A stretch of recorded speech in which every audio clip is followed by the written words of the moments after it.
And it's that very fear, that very need for everyone to like me that keeps me and any people pleaser in a people pleasing behavior, because the greatest threat on earth would be that a stranger you barely know and isn't really involved in your life and is actually kind of like draining your energy might not like you as much as they could. The thing you have to do less is like the things that you do in your head. When you go see your family, they're your ex-roommates. When I try to just like completely relax and let myself be whatever I am at that moment, I can't even like find what that is. There's really nobody I need to spend 3 days staring at without any interruptions. I wasn't trying to pre-plan. I was just like, okay, well, I'm just showing up and we'll just see what Yeah. happens.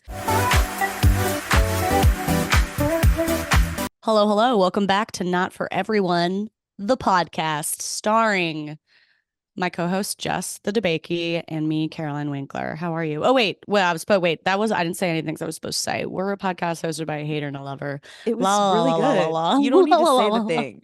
I think that we've done it enough times where like it'll be fine. It'll be fine. You guys know who we are. It'll be fine. No one's gonna die. Yeah, it's gonna be fine. You're gonna be fine. I thought you did really good, and I wish you hadn't gotten in your own way, but that's a conversation for another time. Another time. No time to heal. No time to heal today. We No gotta time talk. to heal. We gotta talk smack. So tell me some smack. I don't have smack Ugh. yet. It'll come. Okay. I'm sure that there will be smack in this episode. But I do have like a new life hack, which rhymes with Ooh. smack, I guess. Yeah. I've realized that if you flip your weekend and treat Saturday like Sunday and treat Ooh. Sunday like Saturday, you will be better for it. Like Okay. this has been working for me for the past couple of months. So basically what that means is like I make Saturday the day that I don't really have plans, and I leave it open to determine in real time, like, do I want to run errands? Do I want to get groceries and clean my apartment? Or do I want to hang out with friends? If I do want to do that, it'll be more of like a spontaneous hang. And then I make plans on Sunday that are more concrete with other people, socializing. And that way, I get everything I need to get done out of the way on Saturday, and I have room for spontaneity if I want it. And then Sunday, I spend with people. So I have less room for Sunday scaries because I'm like having fun with people. Aww. And then the weekend is just better. It's just better. Wow. Yeah. I love that. For me, I also feel like an added benefit would be by the end of the week, there's like the pressure to like do something with your Friday night or Saturday. Dude, I'm dog dead. I am dead.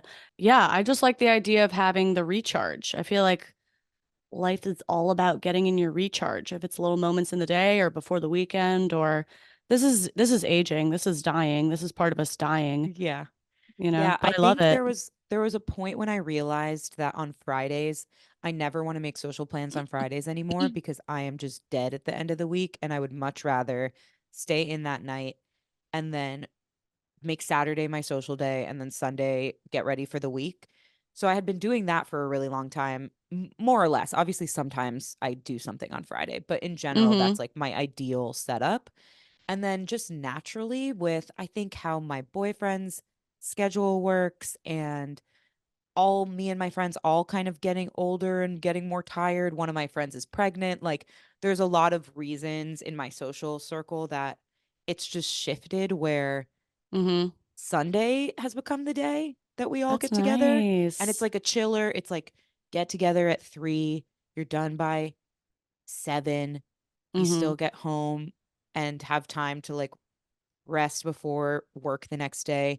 But it's just way more relaxed. And then Saturday, like I just have freedom. I don't know. I also think we've talked about this before, like leaving room for spontaneous plans and being able to just Nice. text someone randomly and say, "What are you doing? Do you want to come over or whatever?" Like that is something I was really missing. And so by keeping some Saturdays free, I have Mm-hmm. more of an opportunity to allow space for that sort of thing. And it feels really good. Yeah, that's awesome.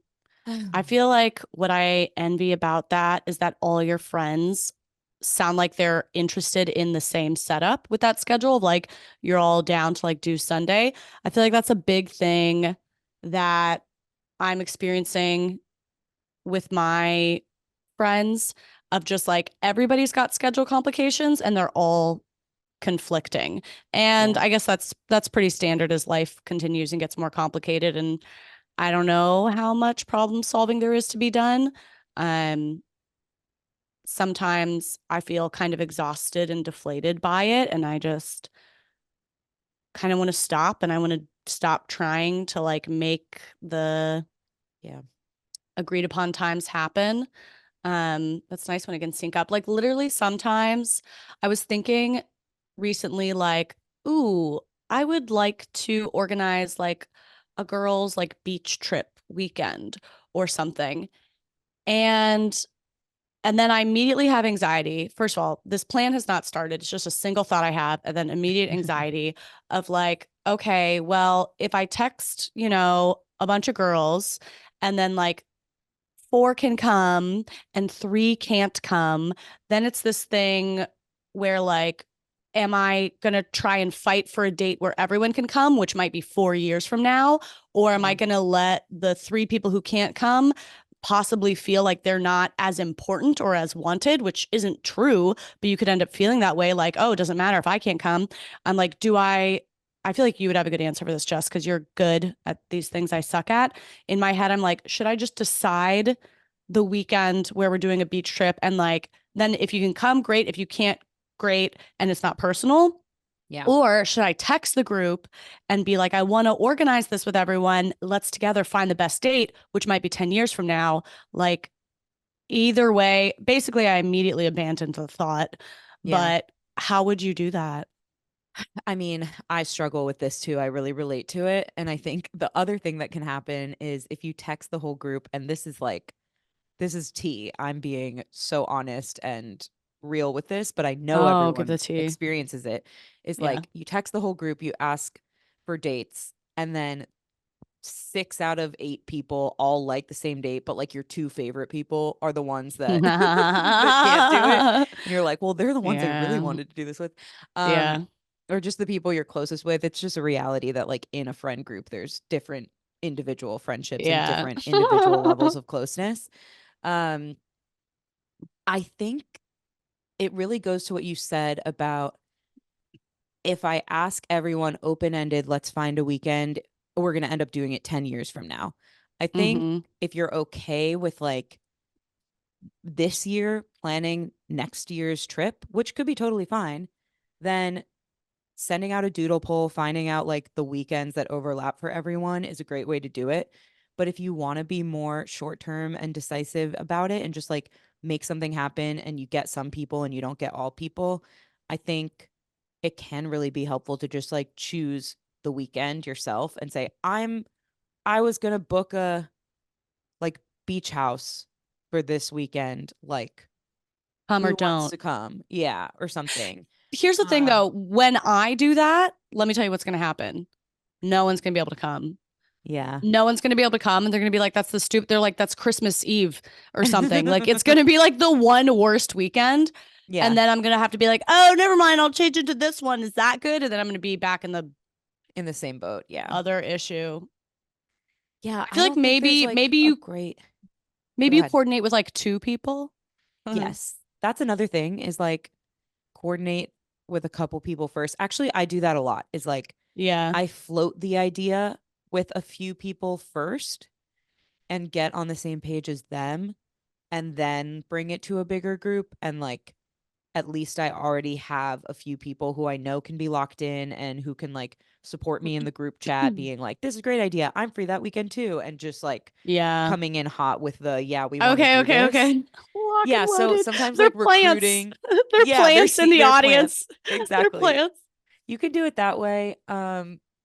I don't know. Or you could say maybe even helping, maybe even just like saying I want to do it in June or just like narrowing the That's a good scope of idea. when it's That going is to a good happen. So idea. it's 1 month, Yeah. there's 4 weekends to choose from. Figure out the weekend within that month that Okay. the most people can come to. So at least you're Okay. getting a little more narrow with it. And then I think with a big Yeah. group, it's also it can be helpful to come in with like this is the place. This is the place and I want to do it in June. We're going to Rehoboth, Delaware in June, something. And it's just like Yeah. takes a lot of the decision making out of it, because then what happens is everyone's like, oh, well, I've already been to Austin, but if you guys want to go to Austin, like, I guess we could go to Austin. And it's like, I don't Remove yourself. actually, Yeah. I don't care really that much. I just want to go Remove on a trip with my yourself. friends. Yeah. Get out of the group chat now. Yeah. So I avoiding all of that, I feel like is key. okay. Like, you just want to, the fastest route to the best decision is what is needed here. Yeah. Something I feel, first of all, I knew you would have the answer. I love that. I think that's the key. Narrowing to a month or something and then finding the time within that. Um, I think I get frustrated sometimes with not mad. I'm not mad at people, but I do feel frustrated with the situation, which I think is really common because everyone's busy, of people sometimes like not prioritizing, even not just that they won't prioritize me, like no one has to prioritize me, but when people have made it clear that like whoever their social group is their priority, and then you still can't prioritize it. Mm. That happens sometimes, and that's life sometimes, but Can you give I me an don't know. example? You mean like they act like this friend group is their priority, but then when it comes down to actually making plans of this nature, they're non-committal? Is that what you mean? Yeah, I actually probably won't go into this because I think one friend is going to take it really personally. I probably shouldn't. Oh, is it like this is a Uh, live issue? it's like ongoing all the time. Yeah. Yeah. I'm I sorry. mean, Let me no, get that's that okay. out. Um, Yeah. Okay, I'll rephrase that and say, yeah, I think I just feel frustrated with like trying to the energy that is required to try and coordinate all these schedules. Sometimes it makes me just be like, I'll I'll see you in, next decade. It's fine. yeah, I don't want to do years of coordination. I know. And you are right. Like, there's so many factors that make different people more and less available. Like, Hmm. one of my friends lives in London, and so we really want to do a group trip in that friend group, but and she wants to do it conceptually, but then it becomes hard to figure out what's a good place for all of us to meet that's like convenient enough and affordable enough for everyone when she's coming from overseas. Another example is like a friend who's pregnant. I really want to do a group trip there, but I know that it's not a great time. And then even once they have the baby, still not going to be a great time for a little while. Yeah. And so it just, once you start bringing in all these things together, and some And everyone people has their have thing. different Yeah. jobs and schedules with that, different amounts of PTO, different budgetary constraints. Like, there's so many things to consider.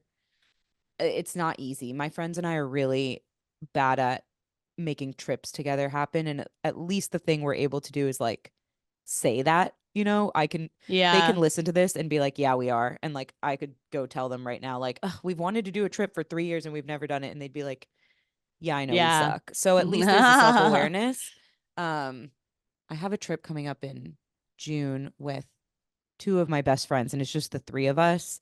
And I think we brought up the idea in like November. And it was a very, like, I think I planted the seed. And then I was like, okay, let's circle back in a month. And then we circled back and was like, can we actually make this happen? And then we narrowed down our schedules amongst the three of us until we found like the weekend that works. And then we, over the next few weeks, had like a shared note where we listed ideas of places to go. And then we had a call where we narrowed down the places. And like finally it did come together and we're going on this trip. But it was like an orchestrated over a long period of time thing. And that's Yeah. three best friends that like really Are wanted to invested do this. and want Yeah. to do it. Yeah, that Yeah. feels like what life is now. Yeah. And everybody has their restriction and their limitation, and that's just what it is. It is what it is. Where are Not you taking it going? personally, I think, is big too. Yeah, you Like, can't take it that's the thing is like I'm not upset with any uh one. I'm like upset with the situation and it just becomes so de-energizing to me. I find myself just being like, I'm just happy to hang out at home. Like if we're not going to go yeah, do a thing, like sometimes my friends and I struggle to even find a single night to have dinner.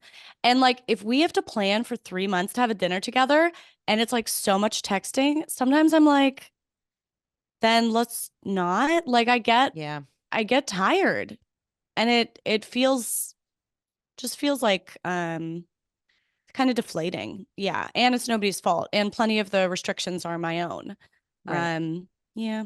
Yeah. I'm Yeah. just expressing, I'm just venting right now.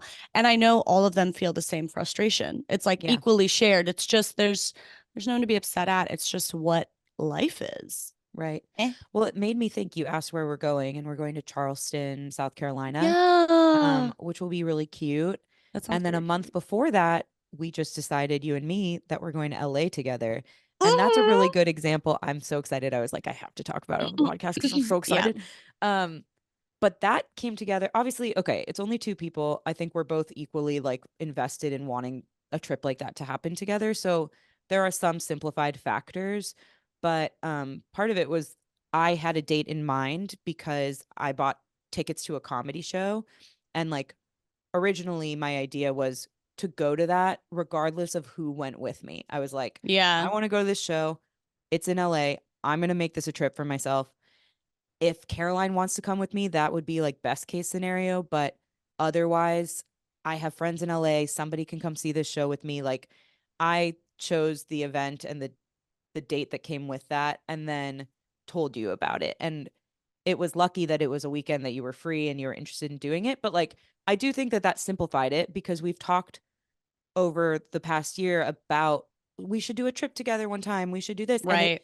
it's really hard. It's like we A both need vague, that, nebulous, but it's like, vague until yeah. somebody's like, okay, this is the opportunity, you know? And Yeah. so I think that that applies in a lot of smaller ways too. Like I've talked about this so many times, but I love buying two tickets to a comedy show and not knowing who I'm taking.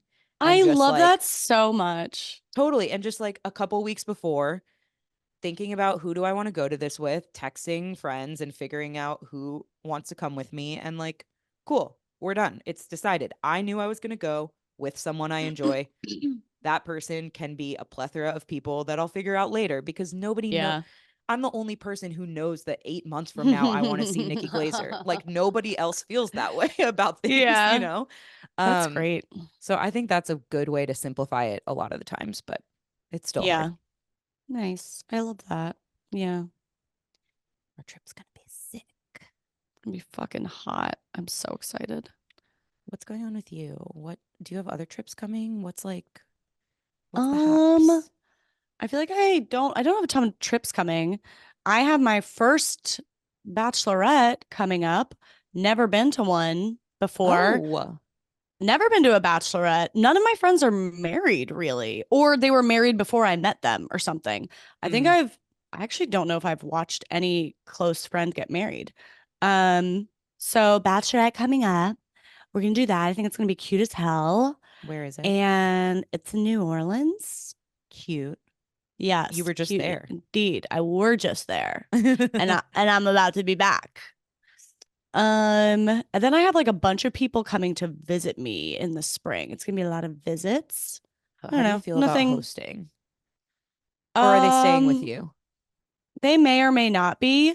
I I guess I don't like hosting. Ha Yeah. ha I was like, wait, should we not say, are they listening and ha. you don't want to say the truth? I will gladly say Yeah. that I don't like hosting. I Well, I like don't know hosting who likes parties. who the I F don't like likes hosting you hosting. in my to sleep. Yeah, get The out. good the good news, get the fuck out. The good news, well, I don't know who would like somebody just like up in their private space 24/7. The good news is I would host any of these people because they are all independent people who know to like go do their own thing and give me my own time and whatever. That's what made um any of my recent friend trips work, even when I was the one visiting. Like Yeah. I told them before I went, I was like, I'm going to need lots of downtime because I'll be a crank otherwise. And I also want to make sure that you don't have to like completely dislocate your life in order for me to spend some days with you. Because that's what stresses me out is when somebody comes to visit you and they expect you to completely put your life on hold because they're on a Yeah. trip. Maybe they got PTO, but that doesn't mean you have like time off from work. I might have deadlines. I have plenty of work to do. Like, even with holidays, that's the thing about freelancing. Like, I don't get holidays. I have flexibility, but if I have a deadline, I have a deadline, whatever.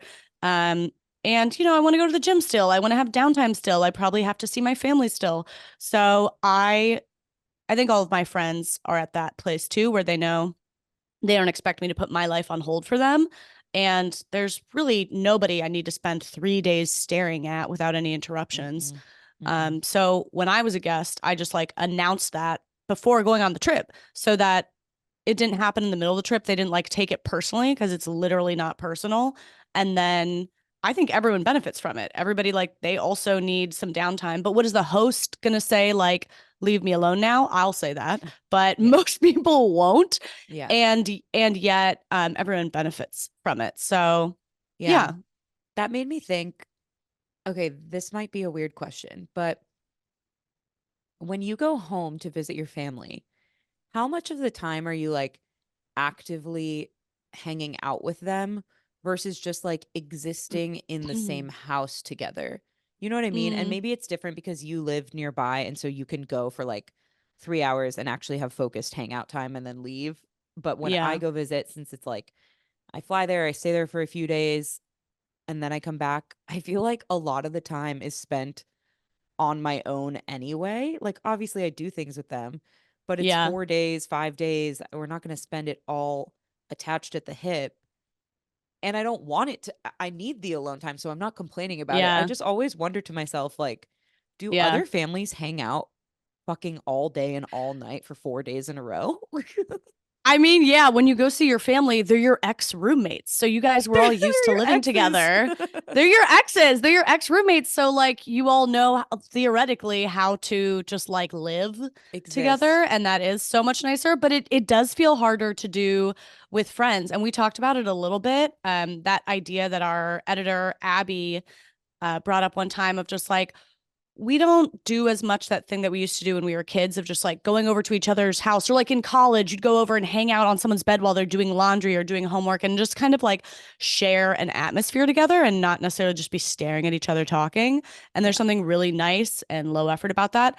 And then Abby herself was over at my apartment maybe last week and we were gonna like, do an event together, but then before that we just had time to kill and I was like, well, I want to eat something. She didn't need to eat. I also kind of want to unload the dishwasher. And I literally, in the moment, thought of her comment on that.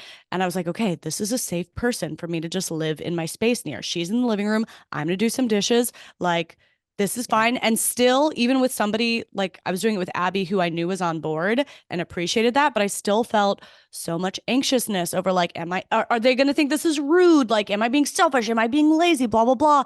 And I just kind of did it anyway, do the thing that makes you uncomfortable anyway.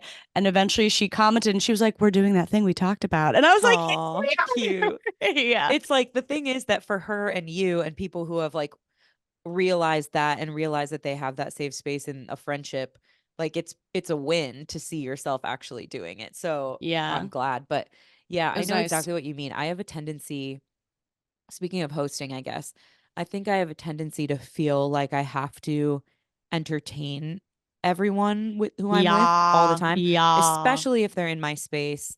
But even totally. just like going to dinner with friends, I feel like I need to be, the best glowing version of myself and making sure everyone's Mm-hmm. comfortable and everyone's laughing and everyone's this and that. And Ah, it was funny because when Ryan and I started dating and like got to the point where we were, you know, comfortable in the relationship and comfortable with each other, and it was not, it wasn't a few weeks in, it was a few months in at this point. He commented like, I feel like you think you need to like host me when I'm here, like you need to oh, entertain me. And I was like, well, I do. Like, yeah, I mean, I don't, but I do. Like, this is our time together. It's not like you live here. When you're here, I want to like focus on each other and be present for you and like have ideas of what we can do. Or I don't know. He was just like, we don't need to talk all the time. Like, if you need to, if you're tired, if it's a long day after work and I get here and you're like just wanting to unwind, like you can do that and I can be in the space too. And it's not a big deal. We can just watch a show, or you don't have to feel like you have to have plans or have to topics entertain. or whatever. And I don't know, that seems really obvious when you say it like that, but it was like No, a so weird thing for relatable. me to get used Mm-hmm. to with Yeah. him. And it has nothing to do with him. It's just like the way that I am. I feel like I need to be ready for everyone and be entertaining them at all times, and like not drop the ball and not be selfish and like do my own thing or retreat into my own world or use time that's supposed to be quality time with my person to like fold my laundry and unwind, even though he said that's fine. Do you know what I mean? Yeah, of course I know what you mean. I think that it sounds like a heightened thing for you, but I think it's really common, especially, well, as any relationship gets more intimate, like when you first start dating, like, yeah, you are. If it was a first date and a dude came over and I was like, I'm gonna fold my laundry, I'll see you in 30, that would be strange. But there is a point where you're like, it becomes a kind of intimacy to be able to sort of just like ambiently experience each other without while doing your own thing. It's a sign of trust in a way, of comfort, like in a way, at a certain level of friendship or relationship, if you're treating someone too much like a guest, it can actually make them it can put me on edge. If you're Mm-hmm. treating me like you have to host me and you have to support me and you have to take care of me, now I also feel on edge kind of. So true. Outside of romantic relationships. The revelation I had this week around feeling like I need to perform something for people is actually like even a like smaller, like sillier everyday version. I'm always someone who's felt like pretty introverted. I don't have a very long social battery at all. I get really overwhelmed going to a party or a dinner, even with my best friend.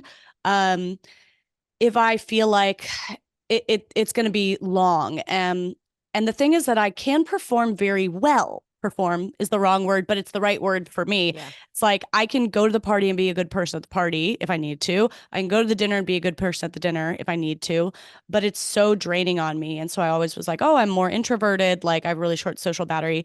And then something, I don't know what happened, but I just realized how much I feel like I have to like perform the experience of a conversation to people, to anyone, Mm-hmm. sometimes to my family, sometimes to my friends, sometimes to a boyfriend, to anybody. And how much I need to like give them the experience and I have to perform something. And that's the thing that drains me. And so now I've tried to show up to holidays, to parties, to dinners, and just be like, wait. We're all equally here to receive. Like we're Yeah. all here to receive something. Um, and I'm just gonna sit the fuck back and like let my mouth close and relax, which is actually what I want to do and what everyone's entitled to do. Sometimes you're more talkative than others. And I'm just gonna receive and then I have a way longer social battery. That also sounds Mm. so obvious, but I think I'd so tightly coiled. Um, I'd confused introversion with like a need to perform an experience for people. They have to have this experience. Whereas like I go to social events all the time and don't get the experience I want and don't have someone performing to me and I survive it. Like Yeah. we might actually be able to have a way different, way better experience if I stop deciding that I know what everyone needs to receive from me. Maybe I just get to participate equally. Yeah. Um yeah, that was my Yeah. big I breakthrough. I relate to that a lot. That's in so many areas of my life something that I have worked on. And it's funny because this even came up in my therapy session this morning, which was with my EMDR therapist. I talked about this a few episodes ago, but I'm probably like week 4 into doing um eye movement resensitization and wait, EMDR, eye movement desensitization and re something, whatever. I'm doing it. Don't know what it is. It's Re working whatever. pretty well. I will say I like it so far. I'll Awesome. probably talk about it more when I'm like fully at the end of it. But Okay. today we talked about my need to perform what other people expect of me, basically, because she asked me what should have been like a pretty simple question, which was about this specific problem in my life that I'm working through with her. What is my like dream situation? Like, describe to her what in a dream world would happen rather Ooh. than like the problem that I keep facing. And I could not really articulate it. Like I was like, well, I don't know what that is because it's not happened. Like I've never seen it. So how can I describe it? And she's like, but just in your wildest dreams, like how would you show up with this person, with this situation? And I was like, even when I tried to push myself to answer that question, everything I was saying was still so like Focus on I was them. monitoring it in my head. I was like, she called it hypervigilance. I was, every word was like particularly crafted because I was still conscious of like how the other person would receive it. So Mm, even me trying to totally show up as myself and being told what's the dream situation where you can just be you was still me like crafting a script, like performing something. mm-hmm. And I don't know, I'm feeling like I'm making progress on that already, but that's a big thing that I've been realizing through this therapy is like even when I think I'm fully showing up as myself, I am still so wired to think to assume I know how it's being perceived by everyone else and like cater to that no matter what, even when I Well, think I'm at my most relaxed. yeah. Um so yeah, I mean, I totally relate. I don't think it's all bad. Like this is the other thing No. she said was that the reason that we develop those types of habits and patterns is because it helps us in a lot of ways. Like it gets us, you know, achieving certain things. It protects us from certain things. It makes it smooths over certain things. Like there are reasons why that's what we Yeah. do. And so, and those aren't like wrong reasons. It's very valid, but it also makes it so that then when I try to just like completely relax and let myself be whatever I am at that moment, I can't even like find what that is a lot of the times. Yeah. Yeah, there's a concept like Zen, a lot of Zen Buddhist thinkers refer to it as the trance, being in the trance, which I think is the difference between just doing the skill you're really good at and you learned to act that way and surveil and be hyper vigilant that way, probably to make your childhood easier. And it's probably a really helpful skill that makes you a good performer and a good employee and a great friend and a great podcaster. And also you would just like to be able to turn it off sometimes, but you can't do that if you're just in the trance of it, where like you're doing it automatically, you're not even aware of when it's happening. So I kind of like that concept of a lot of like it's the goal isn't even to be like I'm erasing this part of myself. It's probably like a Right. huge part of who you are and why you're great at things, but even just being able to like not be in the autopilot trance of it, to even notice when you're doing it in the first place is like a huge achievement, let alone then learning another way to show up. But Yeah. there's there's like a mindfulness practice that I got they talk about in the Headspace app, which I use a lot for like meditating and stuff. This is so wild. They talk about there's an assignment, and the assignment is to just like even one time in the day, notice when your body is transitioning a position, like going from sitting to standing, going from standing to sitting, going from standing to lying down, like walking from one room to another. Just even one time in the day, trying to catch yourself and being like, oh, I'm going from standing to sitting. Oh, I'm sitting down right now.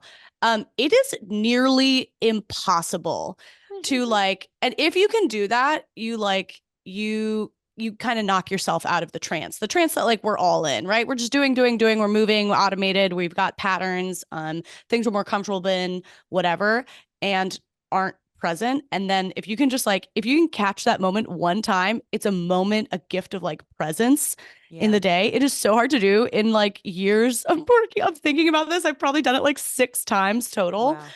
But even just like a little physical thing like that, to kind of knock you out of your autopilot trance can be, I don't know. I find it doesn't sound that wild when I describe it, but if you can do it during the day, you're like, oh my God, am I enlightened? It's just like there's this calm around it. You get to stop and actually like choose how you want to show up when you walk into that room. It's a nice Yeah. thing, just that little pause. It's stupid hard though. It's Well, weird. so much of this trance is, and this is what I'm learning through EMDR, like it is closely tied to the physical and to our bodies. And so that makes Hmm. sense to me because becoming aware of your body's movement from standing to sitting is becoming present in that moment where Hmm. I totally get it. It's like a physical representation of the mental trance and like just the way that we go through our day on autopilot. Um Because that's the yesterday, only thing that's really there in that moment. Everything is right. like my body is moving right now. I'm sitting down right now. I'm breathing out and I'm breathing in. That's the only thing that's real in that moment. Everything Yeah. else is ideas. In Everything your else head. is emotions about an idea, about the future, about the past, anticipating, anxiety, like the rest. Like it feels really real, but like the only thing that's happening is like right now I'm sitting here and I'm breathing. Yep. Yeah. Yeah, I remembered what EMDR is. The DR is desensitization and reprocessing.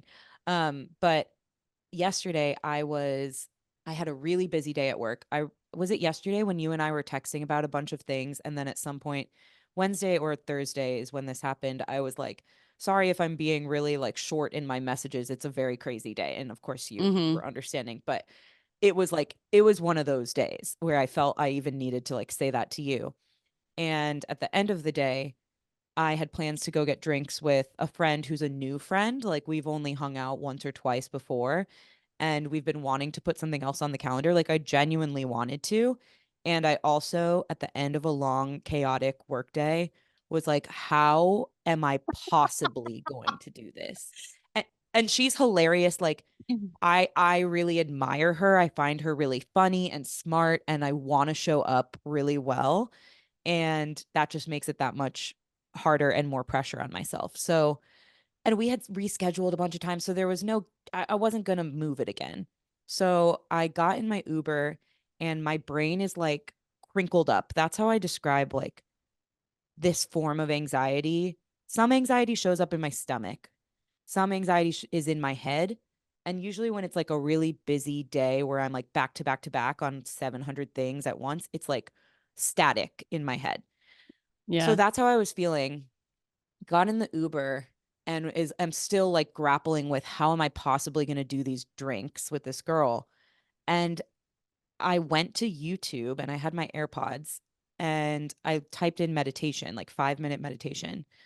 And I found that one of the first things that popped up was bilateral stimulation meditation. And bilateral stimulation is what is used in EMDR therapy, which is what I'm doing now. We're basically in an audio meditation. It's like sound in your right ear, sound in your left ear, sound in your right ear, sound in your left ear. Mm-hmm. So I opened it, played it for 10, 15 minutes in the Uber, and the way that it relaxed me and like just all of the static just like fell to the wayside was unreal. Like Mm-hmm. I was kind of baffled that I had never done something like that before. Like it was a very new thing for me to open a meditation in a situation like that, let alone know that like this form of meditation was going to be really effective.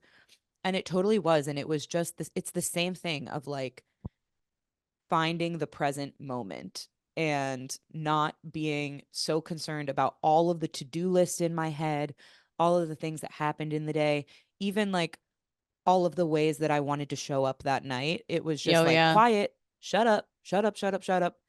And Mm-hmm. I got out of the Uber and felt like a new person, felt like myself. Wow. And showed up and didn't really put any pressure on myself at the dinner and was just like, this is just dinner with someone cool. And we had a great time and it went by so quickly. It like Wow. was a great hang and great conversation. And I think if I had not done that, it would have been a lot different. Wow. That's such a nice feeling. I think for me, what would have been a lot of the pressure in that moment, actually, like ironically, or maybe not ironically, is like well, how am I going to get through this? Well, how am I going to get through this? And like Yeah. the problem isn't actually the dinner. Like it'd be fine to take the night off and not do the dinner, but you could also go to the dinner and the problem is actually the like, well, how am I going to do this thing? How am I going to figure it out before Mm-hmm. I actually do it? Like Mm-hmm. that's where the frenetic energy is. And the truth is like you can't you're never going to solve and answer that question to your satisfaction until you're there at the dinner doing the thing. Like some of the mental planning obviously sometimes it helps to plan ahead, but a lot of times the mental planning, like it doesn't ever feel satisfying because the thing isn't done at the end of it. You've just thought a lot. You've just run Yeah. yourself in circles a lot. And then it's Yeah. still not done. And then you're more mentally tired and the thing still hasn't happened and it's not completed. And then the truth of like, how am I going to do this thing? It's like, you're going to walk in, you're going to physically be there, you're going to sit down, you're going to hear words, you're going to choose to respond if they inspire something in you, and you're going to eat. Like I think the idea of anticipating that those are the future thoughts is actually sometimes so much more exhausting than the Yeah. event itself. And yeah, so you kind of, it sounds to me like you took yourself out of the future thinking, the future planning, the future anticipating, and was just like, what's going on this second? There's a noise in my Yes. ear. I guess. Yeah. Yes, that's the perfect, A perfect, huge perfect adjustment. way to describe it because I was sitting in the Uber thinking, okay, what are topics that I can talk about tonight? Work. What do I have going on at work? When that topic comes up, there's like seven to-do list items with like flags next to them in my brain. I don't want to talk about that. Okay. Podcast. Yeah. What are the things? Oh, I need to text Caroline about this and oh, I need to do okay, that's too much. Yeah. Um relationship with Ryan, like, oh, well, this happened the other day and that was kind of weird, but like this is coming up and I'm really excited about that. Like, oh, that's too much. Like everything just felt like too much as I was going through the list of things in my life that I could pre-plan to talk about at this dinner. And Yeah. then as soon as I like became present in the moment, I wasn't I wasn't trying to pre-plan. I was just like, okay, well, I'm just showing up and we'll just see what Yeah. happens. And of course, I ended up talking about all of those things and it was lovely to talk about them and it happened naturally in the conversation and whatever, but trying to pre-plan it was like exactly what you said. It was just like anticipating what I Mm-hmm. needed to say to like show up well as opposed to just showing up and seeing how it went. I don't know. Yeah. Because like, I mean, everyone would like to show up. We all have like our preferred way, probably that we'd like to show up at a dinner and like have it be really bantery and really fun and really effortless. But also, like, sometimes that's not an option. And you, as a person, still have a right to like go to a dinner with a friend and be like your low energy self.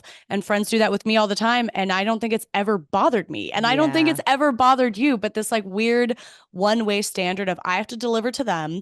It's not an experience for me, it's an experience for them and I have to perform a certain way or else it's like, do you even get to attend to this dinner anymore? Like Right. are you even getting anything out of this? And so I think for someone, not everyone struggles like with that. I think it's like a fairly anxious thing. It's a caretakery thing. For me, sometimes it's a guilt thing. But if you do struggle with that, for me, I'm really focusing as much as I can on just like doing less, do less, do Mhm. less. And if that's the thing you struggle with, then the do less directive for me really just kind of lands me somewhere in the middle. It kind of just makes me act You're normal and still put in gonna a, do a lot. Yeah. it still just makes me do like a normal amount of effort. Um yeah, I'm just trying to me it feels like I'm barely moving. It feels like I'm not doing anything. I'm like, I don't think I've talked this whole time, but it turns out I still talked a lot. Yeah. Right. Well, it's so funny that do less, another thing that came up in my therapy session. Um, the thing you have to do less is like the things that you do in your head. It's not Yeah. actually doing less physically, like not going to the dinner or not signing up to do this activity or not taking on this new project at work. I mean, maybe you don't want to do those things, sure, but like that's not actually what this do less pertains to. It totally pertains to like what's going on 24/7 in your head before and after Yeah. the actual events of your life. If you can clear that stuff up and do less of that spinning in your head, then like you can actually be present for the events and then Yeah. See what's just there. move on with your day. Like it does sound so simple when you say it like that, but it is really something that I'm realizing more and more I struggle with and I don't know. I don't know. I think we're onto something. I'm working on it. Fucking working on it all the time. Uh, Let me see what else I have here for you, my darling. okay, baby love. Do you have anything? Overcorrecting? No. I don't have anything like light and cute.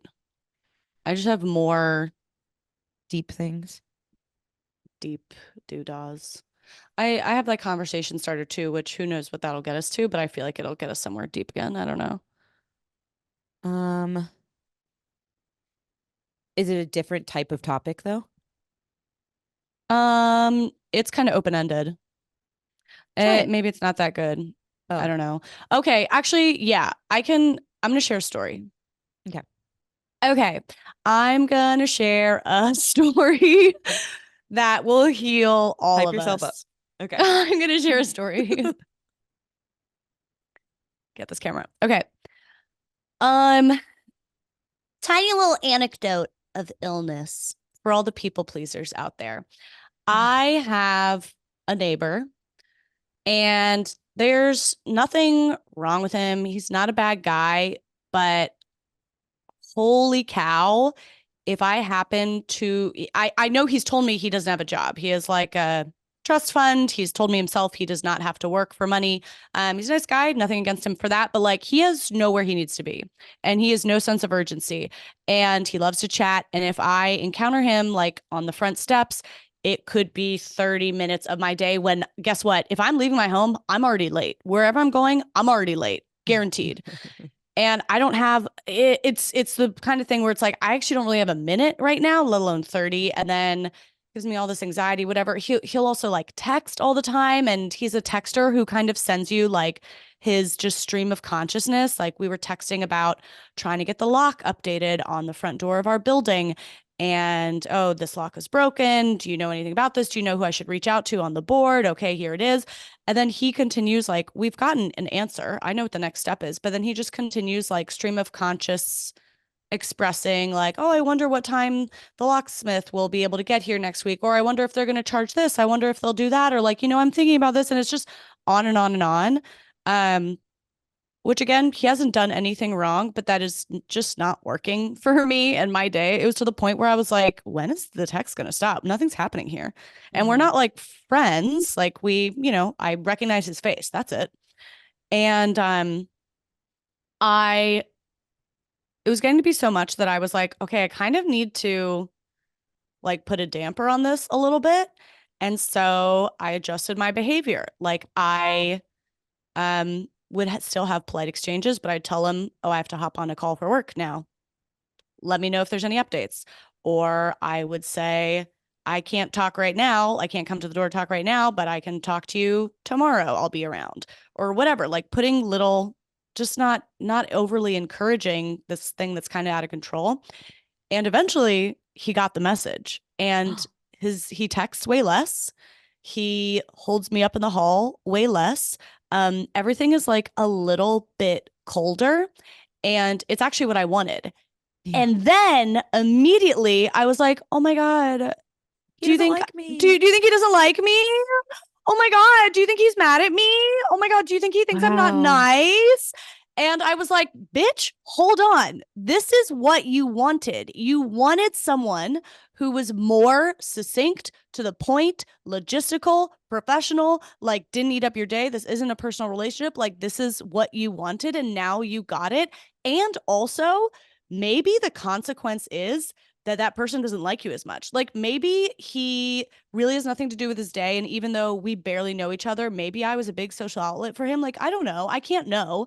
But maybe that was the case. Maybe he was hoping it would be a big relationship that I don't have the time for.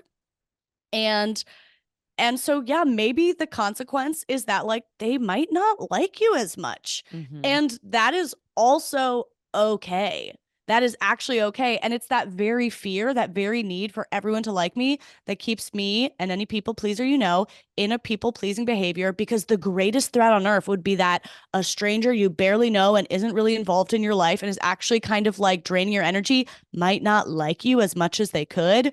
Oh my God, call the police. Like, yes, that's the consequence. And it was just such a funny moment where I was like, yes, that means you accomplished the thing that you wanted to do. And I wasn't disrespectful at all. I Yeah. still make myself so available to him. I'm still extremely polite. I'm still very friendly. We still have some like just light exchanges, but that fear of not being loved and liked as much as you possibly ever could from every single person you admit.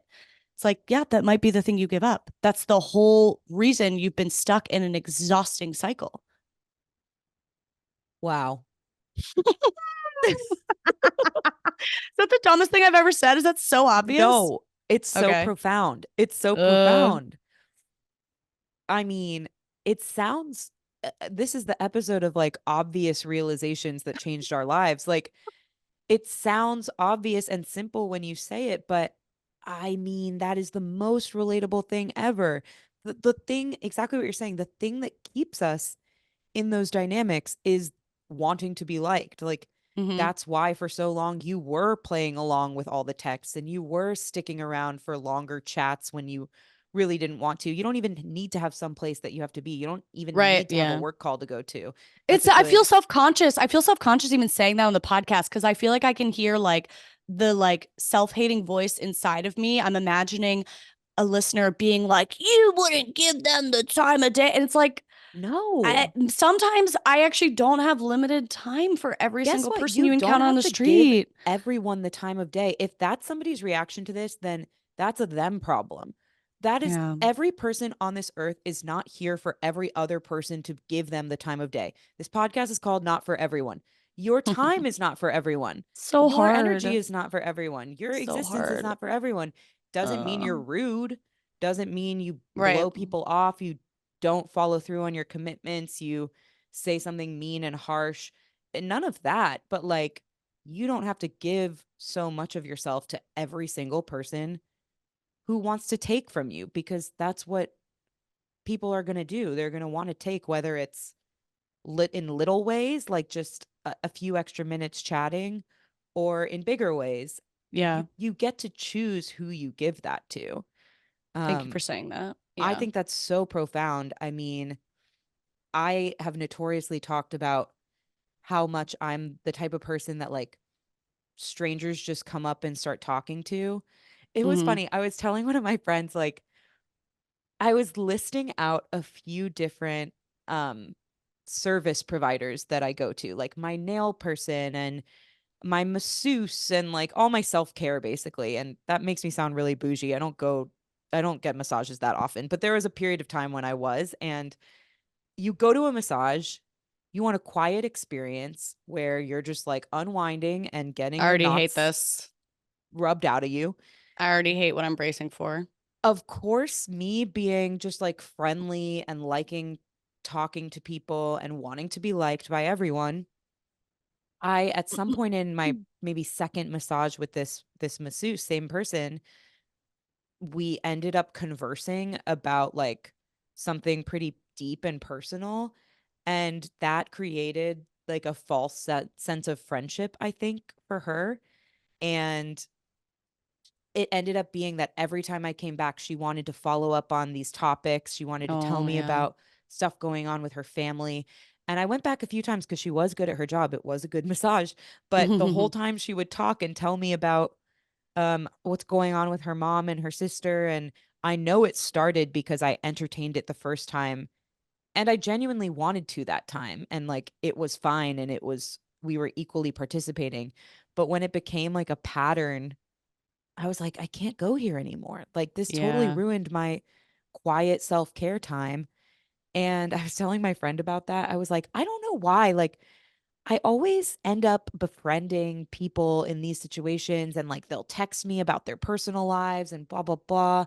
And I don't know how I always get into this mess. And then I started to explain it a little bit more. And she was like, Jess, you're the common denominator. Like you get Yeah. into this mess because you do that with every single person that you encounter in these ways. And like, Yeah. there's nothing inherently wrong with that.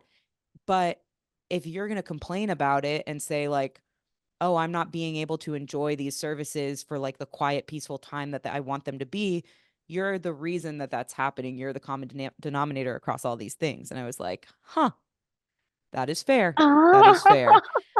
You're fired. You're fired as my friend. Right. I don't, it's just like, that doesn't happen to everyone. Like, I tell people that about me, and they're like, whoa, that's crazy. That doesn't happen to me because they're not people pleasing in those scenarios as much as I am. You know what I mean? Yeah. They're not opening the door for it. And Or like, if it starts mhm. happening, they close the door faster than I do. And so I think that was just something I had to real like in the same breath, I will brag that I text with my masseuse and be like, oh, it's so annoying that my masseuse wants to talk to me all the time during my service. Like, you can't have it both ways, girl. Like, you Yeah. started it. You know what I mean? Well, the brag is like, and I can relate to that too. Like, who doesn't feel good when somebody feel like connects with you? Likes Like, them. to Yeah. me, the brag is like, oh, I'm liked. Like, this feels good on Mm-hmm. my ego in like a nice way that anyone could relate to. But it could also be a huge drain. And I want to say, I feel like the masseuse, it happens a lot, but I feel like they should know that like maybe that's not the experience that you're paying them for. Like they're at work, but you're paying for a service. So Yeah. they should know that and they should ideally not take it personally. But also they totally might take it personally and yeah, maybe they don't like you as much then. And Right. in exchange, you get the massage you were paying for. Like in exchange, that might be the price. I think that's the thing a lot of the times in these like little inconsequential, it's like these inconsequential exchanges and it still feels so scary that like that person might like me a little or might think of me a little differently or like might Yeah. think less of me a little bit. It's like I, I'm the one who has to know if I'm really a bitch. I'm the one who has to know if I'm really an unkind person. That burden is for me to carry, and other people can have an opinion about me, and that's fine. I'd still like to get the massage. I'd Right. still like to be able to leave my apartment in peace, and only I'm going to know the truth about, I think, especially in those dynamics, though, because there's a bit of a power dynamic of like, I'm paying you for a service, mhm, I feel even more that I want to be very indebted. friendly to those people. Yeah, indebted. Like, I Totally. I don't get want to it. take it for granted. I don't want to be like one of those rude people that comes and doesn't even like look somebody in the eye and smile at them. And I Yeah, but won't there's a be that because spectrum. I'm There's a not that. spectrum. But yeah, I overcorrect. I overcorrect and I I get it. overcompensate. And I want to Yeah. be like the best person, the best customer they've ever had, which like why does Yeah. that fucking matter? It shouldn't, and it ruins my experience in the end. So, You know how you are paying them for that service? right? With money. The way that you're thanking them is with money. Is the money, right? And you can still be nice. You can still be nice. I don't think you have to be rude, but like the way that you're appreciating it is that like you're That's paying so them true. with money dollars. Yeah, they're Yeah. not doing you a favor. That's so true. Yeah. Um, I'm really happy for you about this neighbor. That's fucking huge. It was such a hilarious moment where I was like, "Oh my God, but he's texting me less." And then I was like, "Bitch, yeah, You like that miss was the him. goal. That was the goal. The goal You was that start he would text initiating me text with less." him. Yeah, You're like, like, "Are "Hey, you how are mad at me?" you?" Hey. Weak. I'm weak, dog. It's hard. It's really hard. It's really hard. Yeah, It's really hard. We're people pleasers. and we're really hard. Whew. You know what's not Ooh. really hard? What? That everybody acts like is really hard. I wrote this down in my notes for to say today because Okay. that's the genius that I am. Okay. People make a big deal about cutting bell peppers, and it's really not that hard. Can I see the data of people making a big deal about this? I didn't know this was a thing. What are you referencing? They all of the people are making a huge deal about it. I feel like there's always TikToks and reels and stuff that pop up for me that are like, here's the hack for how to cut a bell pepper Oh in yeah. no time, or like the best way possible to get the most out of the vegetable. I don't know what the goal is, to get less seeds on your hands. I don't know. Yeah. I don't know what the goal is to get the most out of the vegetable. And I've seen like four different approaches. They're all fine. They all work. They're all fine. Yeah. And It's also not that like hard. It's not if I that just hard. did it without any of those videos, like I think it would also be fine.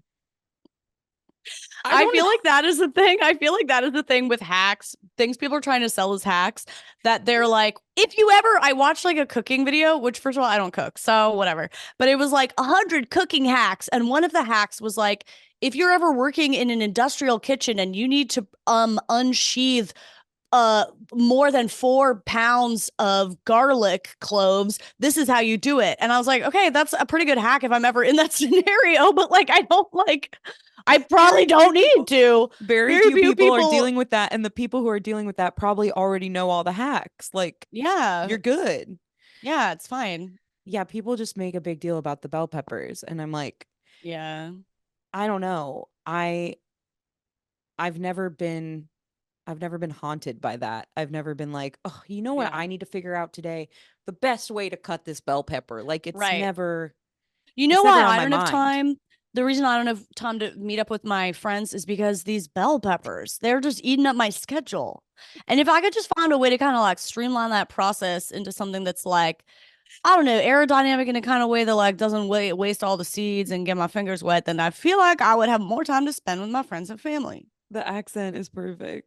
That's the character that's really struggling with this.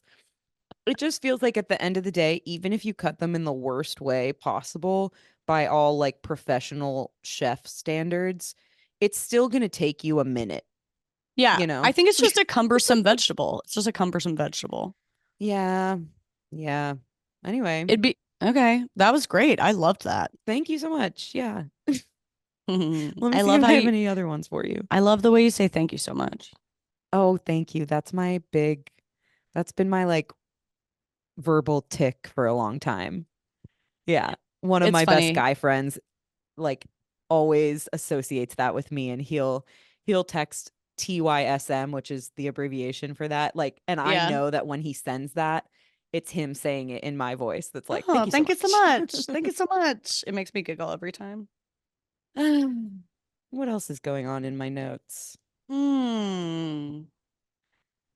Ooh, I have a complaint. Oh, yeah.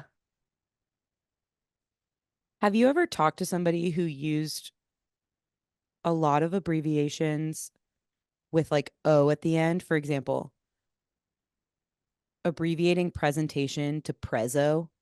Ooh, you've mentioned that one to me before. Have I? That's some weird corporate Yeah. STD to say Or like prezzo in your texts. I don't like that. recommendation to reco.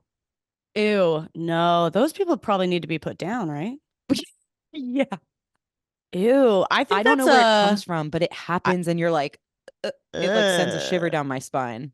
Like, here's I my don't think I've recos for your weekend in reco. Seattle. Don't do that to me. What are the other ones they'll do? I've never encountered this in the wild. I've only heard it from you. I think those are the main two that I can think of, prezzo and reco. The other one that is actually more of like a slang word in the UK, and I know this from Love Island, is defo. Instead of saying definitely, they'll be like, oh, Oh defo. yeah, But I kind of defo. like that. It's a little bit different. Not Steve used to say that to me forever, and I was like, "This is a weird Eastern European thing." I didn't know what it meant. I didn't like it. I'm gonna say I didn't Right. like it. Yeah, it's Defo, defo. defo. It doesn't work when without an accent. I feel It actually like really doesn't. When you just say it, I'm all American like that. defo, I hate it. defo. You ask me something right now. Do you want to order pizza tonight? Oh, defo. Ew. It's like grow up or Yeah. something. Ew. I feel like I just like, ugh. I feel like I'm watching you during like private bathroom time. I don't like that. But if it was like defo, is that how they Defo. say it? Defo. You know, defo. Okay. We don't know what accents are. No, we don't. Yeah, I don't have like I'm a gonna hot say take something to about it. you. I just hate it. It just annoys me. You Yeah. like the you don't like the O's. I don't Yeah. like the O's. Yeah, I think that's gross. It's gross. There's probably better ways to abbreviate all of those words. I guess there are at least Well, because you long could just say words. rec. I would abbreviate recommend Yeah. reco to rec. And then what was the other one? Present. No, shoot him in the Presentation. head. Shoot him in the head. Prezzo. Prezzo. First of all, that doesn't even have an O in it. Well, it does, but not there. No, it doesn't. Presentation? Doesn't that have an O before that? No. Presentation? Oh, whoa, at the end, you're right. Yeah, defo, dog. Whoa, you got me there, dog. Thank you, dog. You know what I say all the time, dog? And I What think it's because dog? of you. I'll be Oh, like moving through my life and something stupid will happen. Like I'll be making my bed and one of the pillows will fall on the ground. yeah. And I'll be like, come on, dog. And I'll like say it out loud, like to myself and the pillow. Yeah. And I feel Justin like it says, comes from you. yeah, Justin says he's never seen somebody talk to inanimate objects so much. And it really doesn't feel, I don't even think I would have noticed it. Like Mm, if there wasn't someone, if he wasn't around surveilling me all the time, telling me I'm doing it, it just feels the exact same as normal conversation. I don't feel like I'm talking to an object. I'm just like, I just feel like still talking. same. Well, I do it a lot, so at least feel Okay, supported in that. But thank you. I want to figure out like, is it actually me talking to the inanimate object? Why was that so hard for me to say? Or is it me talking Inanimo, to myself? The inanimo. the I love. inanimo, the Wait, that's inanimo, see that one works. But is it me talking to inanimo. the inanimo or is it me talking to myself? You know? I guess I don't really understand the value of an answer to that question. Because if it's me talking to myself, I feel like I can validate it more. Like, I'm not talking to an inanimo, I'm talking to a person. It's still myself, but it's a person. Is that better? It seems Well, better. I guess, yeah, that seems fine. I'm using a lot of imperative statements. Like I'll be like, don't do that if something like falls Oh, over. Or okay. like, I think I'm talking to stuff up here like an idiot. No, you're right. You could be. I think when I say dog, like I'll spill when I'm pouring my coffee in the morning and I'll Oh, be like, you could come be the on, dog. dog. I think I could be the Okay, dog. you could be the dog. Woof. Woof Did we woof, do it? bitch. Yeah, I think we did. I Okay, think we we did it. did. I think that's not for everyone. Do the ooty doody. Do the outro. Wait, outro. That already ends with an O. I don't know You why I have said to it like we had that. to put you down. We're gonna put you down. So episode is over. Say goodbye. This has been Not For Everyone. You can find us on Instagram at not the number four everyone pod. We would really like it if you found us there. Like the reels that we've been posting, send them to your friends. It's like a fun time, I've heard. We're on YouTube, Not For Everyone podcast. Caroline's on YouTube, Caroline Winkler, and I'm on Yeah. Instagram at Jess DeBakey. I'm Should we gonna put say a call anything out else? for I want a new funny review to leave. Leave us a Okay. 5-star review and make it cute, and I'll read it in our next episode. I love it. A few people gave us some haiku reviews, which I love to see. Few people saying that we are like it's a good podcast if you don't have friends or if you're like a social person but you're really tired and don't feel like doing anything. I was like, That's this is me. so specific and also I'm Oh, going to use it in our marketing materials. oh, that's exactly what I assumed we are. That's what I assume all of YouTube is. Like, I watch YouTube because I want social interaction, but I don't want it from people. Yeah. Yeah. Those reviews were spot on. I really liked it. So Sweet. give us Okay, some more. cool. Tell us the void that we fill for you and Oh, I do want to hear the void that we toodaloo, fill. Yeah. Okay, toodaloo, dog. dog.